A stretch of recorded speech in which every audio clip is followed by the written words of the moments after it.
గద్దరన్న గురించి నేను పరిచయం చేయాల్సిన అవసరం లేదు.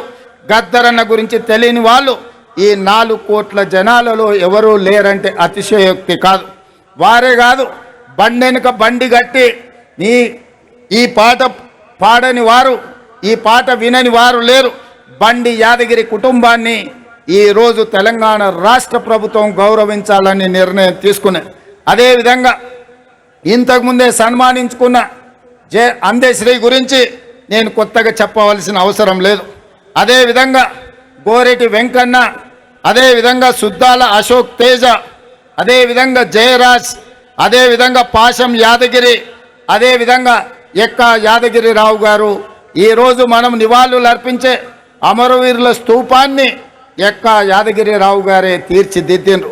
ఈ 9 మంది కవులను, కళాకారులను తెలంగాణ రాష్ట్ర ప్రభుత్వం గుర్తించడమే కాకుండా వారికి ఫ్యూచర్ సిటీలో 300 గజాల ఇంటి స్థలాన్ని ఇవ్వడమే కాకుండా ₹1 కోటి నగదు ఇవ్వడం ద్వారా ఒక తామర పత్రాన్ని తెలంగాణ రాష్ట్ర ప్రభుత్వం ద్వారా వారికి ఇవ్వడం, భవిష్యత్ తరాలు వాళ్ళ మనుమలు ములి మనుమనులు ఆ తామర పత్రాన్ని చూసి తెలంగాణ రాష్ట్ర ప్రభుత్వం వాళ్ళ కుటుంబ సభ్యులను గుర్తించింది.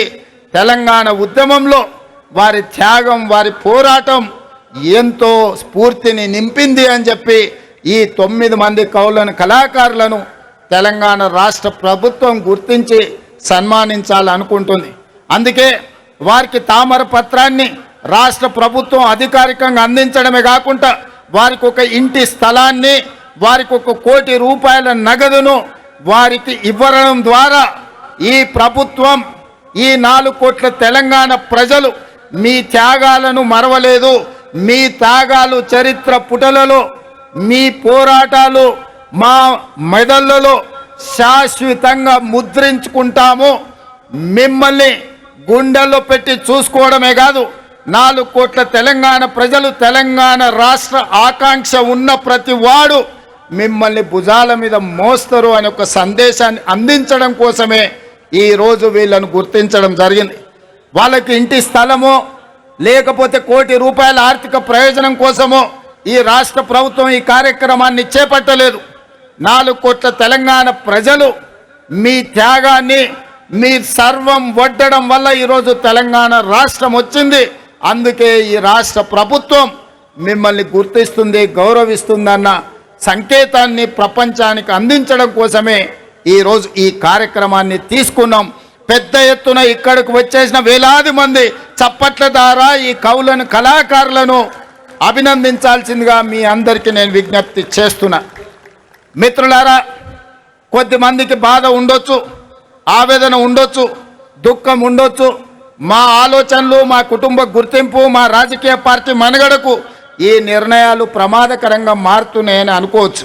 కానీ ఒక వ్యక్తి కోసమో, ఒక కుటుంబం కోసమో, ఒక రాజకీయ పార్టీ కోసమో తెలంగాణ రాష్ట్రం తెచ్చుకోలేదు. 4 కోట్ల తెలంగాణ ప్రజలు ఏ స్వేచ్ఛ కోసం, ఏ ప్రజాస్వామిక పరిపాలన కోసం, ఏ బహుజనుల యొక్క ఆత్మ గౌరవాన్ని ప్రపంచానికి చాటి చెప్పడం కోసమే ఈ తెలంగాణ రాష్ట్రం తెచ్చుకున్నాం. అందుకే తెలంగాణ పరిపాలన గుండెకాయ లాంటి సచివాలయంలో ఈరోజు తెలంగాణ తల్లిని మనం ప్రతిష్ఠించుకోవడం జరిగింది. ఇది ఒక గొప్ప అవకాశం. ఉమ్మడి రాష్ట్రంలో ఆనాడు అవమానాలు ఎదురైనాయి. తెలంగాణ రాష్ట్రంలో నిర్లక్ష్యానికి లోనైనం.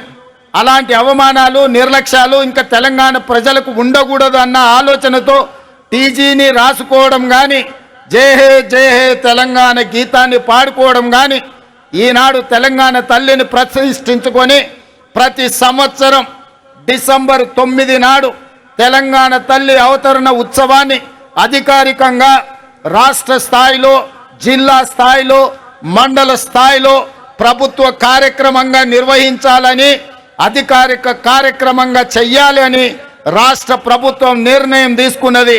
భవిష్యత్తులో ఈ నమూనాను మార్చాలన్నా, ఈ కార్యక్రమాన్ని ఎవరన్నా అవమానించాలన్న ఆలోచన చేస్తే చట్టపరంగా వాళ్ళ మీద చర్యలు తీసుకునే అవకాశం కూడా ఉంటుంది. అందుకే 4 కోట్ల ప్రజల యొక్క ఆకాంక్ష మేరకు ఈ నిర్ణయాన్ని తీసుకున్నాం.